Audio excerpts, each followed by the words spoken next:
안녕하세요. 파산건재인 홍현필 변호사입니다. 예, 오늘은 그 49년생 좀 연세가 드신 분인데요.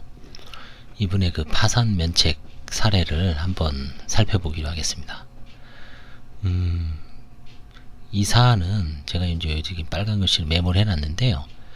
2019년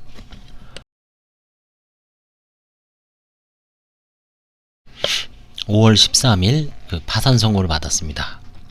그리고 이제 7월 12일 날 제1회 입회였는데 8월 22일 날 그대로 확정됐죠. 한 달 후에. 그러니까 뭐 특별한 문제 없이는 끝났습니다.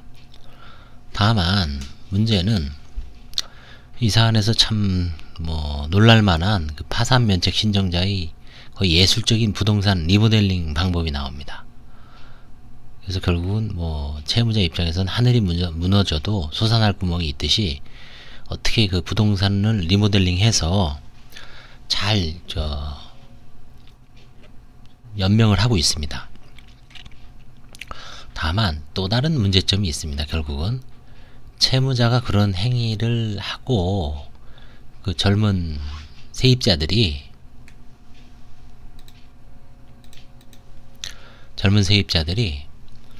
아마 추가적인 그 피해가 우려가 됩니다. 그거는 이제 뭐 나중에 문제가 될 수가 있습니다. 그래서 이 사건의 어떤 그 교훈이라고 할까? 이걸 한번 뭐 그동안 이제 이렇게 피상적으로 이제 제가 뭐 사건을 소개해 줬는데 이 사건에서 이제 바라보는 어떤 그런 걸 한번 좀 눈여겨보시기 바랍니다. 채무자의 주거 이력은 2005년에서 2013년에 면목동에 모친 명의로 임차한 보증금 1000에 월 40만원. 그 다음에 2014년에서 현재까지 마찬가지로 이제 중랑구 중랑천로 뭐 면목동인 것 같습니다. 모친 명의의 원룸 3채를 갖고 있습니다.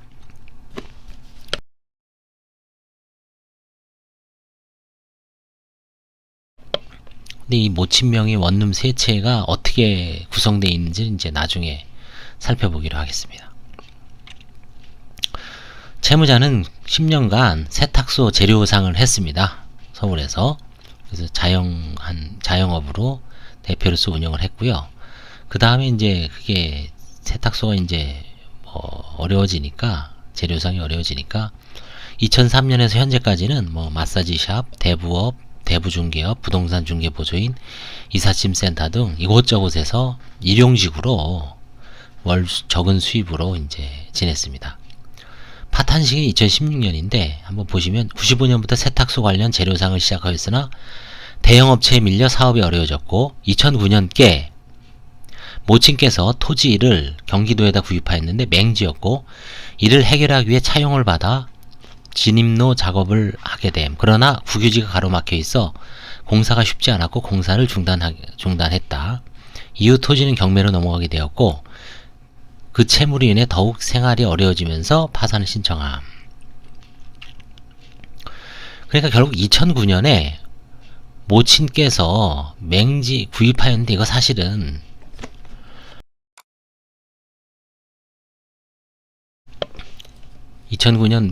이 부분은 채무자가 했습니다. 사실은. 왜냐하면 모친이 연세가 어떻게 되시냐면 87세예요. 자, 2009년이면 지금부터 딱 10년 전이죠. 11년 전. 그때도 77세입니다.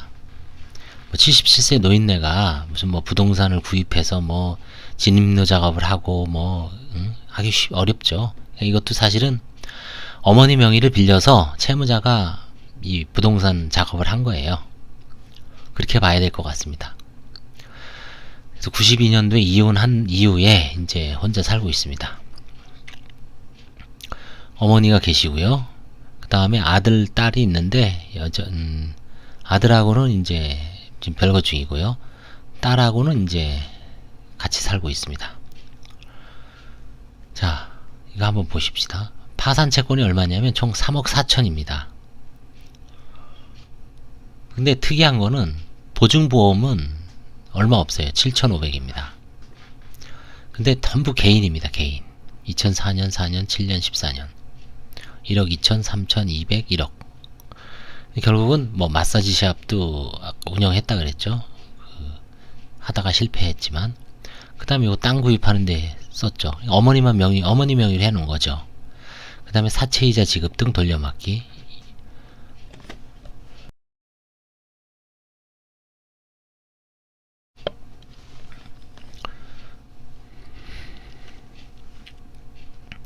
왜 예술적 리모델링이라고 했을까요? 한번 보겠습니다.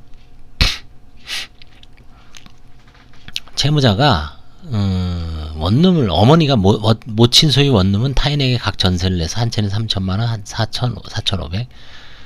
자, 무슨 얘기냐면 이거 한번 보겠습니다. 관제인이 종합의견. 부친은 86년에 돌아가셨습니다. 상속재산은 없습니다. 근데 모친 소유 부동산 이것도 아마 실질적인 거로는 채무자도 시인하고 있습니다. 2012년 중랑구에 어떤 분의 토지를 지분 8분의 1을 7,700만원에 구입합니다. 어떤 낡은 상가예요. 1층, 2층. 막 공장 같은 상가 있죠. 뭐 실제 사람은 살지는 않지만 공장하고 주거지하고 막 이렇게 섞여 있는 거. 그런 게 뭐 청계천이라든가 그 다음에 서울 좀 이런 부도심에 많죠. 과거에 어떤 공장으로도 쓰고 그 다음에 어려우신 분들이 이제 주거도 거기서 사용하고 있습니다.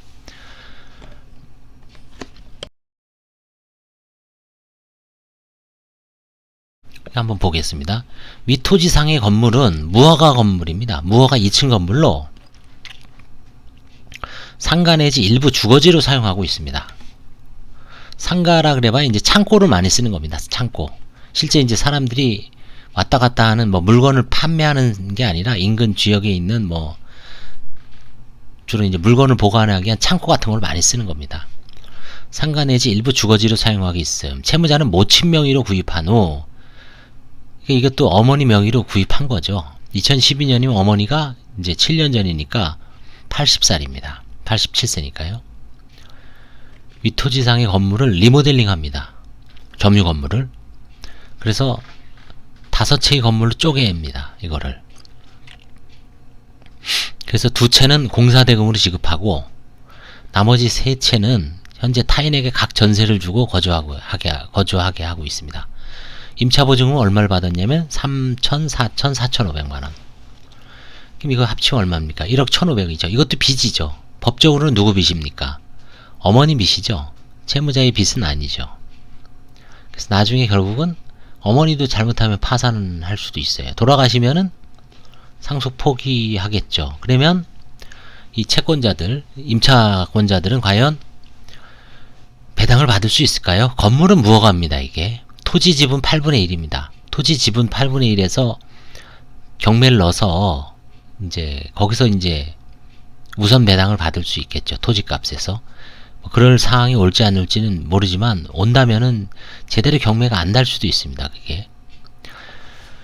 그래서 이 부동산은 원칙적으로 채무자가 모친 명의로 구입하여 소유해온 명의신탁 부동산입니다.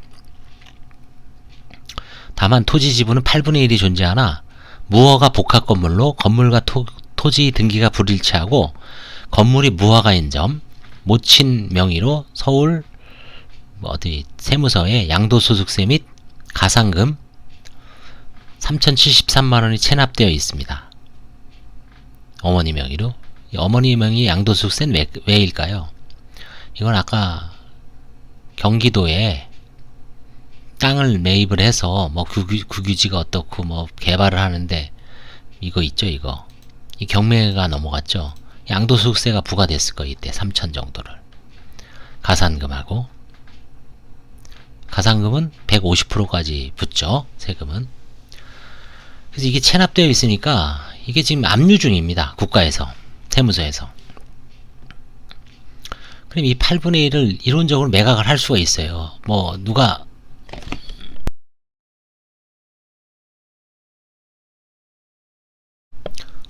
어떤 분이 만약에 이거를 제가 관제인이 공고를 했는데 뭐 한 1억에 사겠다. 장래에 어떤 혹시 재개발되면 재개발되면 땅이잖아요. 이 건물이 이제 뭐 철거하면 끝나고 뭐 보상은 좀 해주겠지만 재건축이나 재개발을 한다. 그럼 땅 지분 8분의 1이면 엄청나죠. 거기가 2층 상가면 최소한 몇십 평인데 8분의 1이면 뭐 10평, 20평, 30평 가까이 될 수가 있어요. 200평이면 8분의 1이면 한 3, 40평 되죠. 그럼 그거를 장래를 위해서 내가 낙찰을 받겠다. 만약 그래서 한 1억 정도를 낙찰 받아도 배당이 안 되죠. 왜? 세금 3,070만원 내고 이 보증금 줘야 되잖아요. 그쵸? 다 돌려주면 모자라요, 오히려. 그래서 파산 일반 채권자에게 배당할 재원을 마련하는 것은 불가능합니다. 그래서 공매 내지 경매를 통해서 매각하는 것도 등기상의 권리와 실제 부동산 현행에 불치하여 힘듭니다. 그래서 이제 환가를 포기했습니다. 자, 그러면 이런 채무자를 과연 면책시켜 줘야 될지 좀 의문이 들죠. 그냥 불허가로, 왜냐면 불허가 사유에 해당됩니다. 명백하게 얘기하면은. 왜냐하면은 모친 명의로 위장해서 은닉해서 부동산을 소유한 다음에 자기가 스스로 리모델링을 해서 그 다음에 뭐 건물값 두 사람한테 그냥 점유권을 주고 나머지한테는 전세를 받아서 또 사용을 하고, 그 다음에 뭐 이 어머니 명의 그 8분의 1도 은닉해서 어머니 명의로 소유하고 있잖아요, 사실은. 그래서 원칙적으로 그냥 불허가로 끝낼 수도 있습니다. 근데 이제 재량면책으로 끝냈죠. 재량면책 허가 의견. 채무자가 모친 명의로 부동산 토지 지분을 취득 후 자금을 조달하거나 리모델링을 통하여 일부 건물을 쪼개어 리모델링해서 매각하거나 임대를 주고 경제활동을 해온 사실이 있고, 이는 재산 상태에 관한 허위 진술로 사료됨. 다만 그럼 이 부동산을 면책 불허가 내리더라도 이 부동산을 좀 환가를 해서 채권자들한테 나눠주면은 그 불허가 사유는 좀 어느 정도는 해소가 돼서 채권자들 만족을 얻는다 그러면 굳이 뭐 불허가 시킬 필요가 없죠. 근데 그렇게 하려고 했더니 이 부동산이 지금 가치가 없어요, 지금. 그래서 이 채무자의 채권자들한테는 아무것도 못 나눠줍니다. 그래서 뭐 그 이유가 여러 가지가 있지만 어떻게 보면 이분들한테는 좀 피해를 준 거죠. 그렇죠? 피해를 줬는데 뭐 면책 불허가 사유는 있어도 재량 면책으로 지금 아마 허가가 됐을 거예요. 재량 면책으로. 그래서 참 특이한 사건입니다. 야, 서울에서 이런 식으로 그 무허가 건물을 쪼개서 이거를 옛날에 뭐 청계천 같은데 다 그랬을 거예요. 70년대 그 학고방 판잣집 지어서 나눠서, 이제 서울이 워낙 주택이 부족하니까 그냥 막 세를 주죠. 전세 월세 막 줬을 겁니다. 지금도 이제 일부 지역에서는 뭐 워낙 서울이 주택 가격이 급등을 하고 전월세를 얻기가 힘드니까 컨테이너 박스보다는 낫겠죠. 그러니까 이런 지금 젊은 사람들, 이 세입자들 3천, 4천, 4,500 원룸 정도는 되겠죠. 그쵸? 원룸이니까 뭐 밖은 어떨지 몰라도 안은 깔끔하게 잘 해놨을 것 같아요. 혼자 살기에 딱 좋고 에어컨 딱 있고, 그 다음에 뭐 침대 들여놓고, 그 다음에 냉방 온방 잘 되면 컨테이너 박스보다는 훨씬 낫죠. 그래서 거기서 이제 뭐 가스도 들어오고 전기도 들어오면 방값을 하는 거죠. 그 다음에 이제 전세니까 뭐 나중에 극단적으로 8분의 1 지분에 대해서도 권리를 취득할 수 있는 이제 권리가 있죠. 우선 배당을 받을 권리가 있으니까 완전한 뭐 봉익임선단 식으로 사기는 아니죠, 사실은. 그래서 참 예술적인 부동산 리모델링이라고 제가 표현한 겁니다. 그리고 채무자는 참 뭐 이것저것 해서 다 망하는 것 같아도 이게 이제 결국은 솟아날 구멍은 있는데 좀 피해를 주는 거죠. 이 사채업자들, 이런 개인 채권자들한테.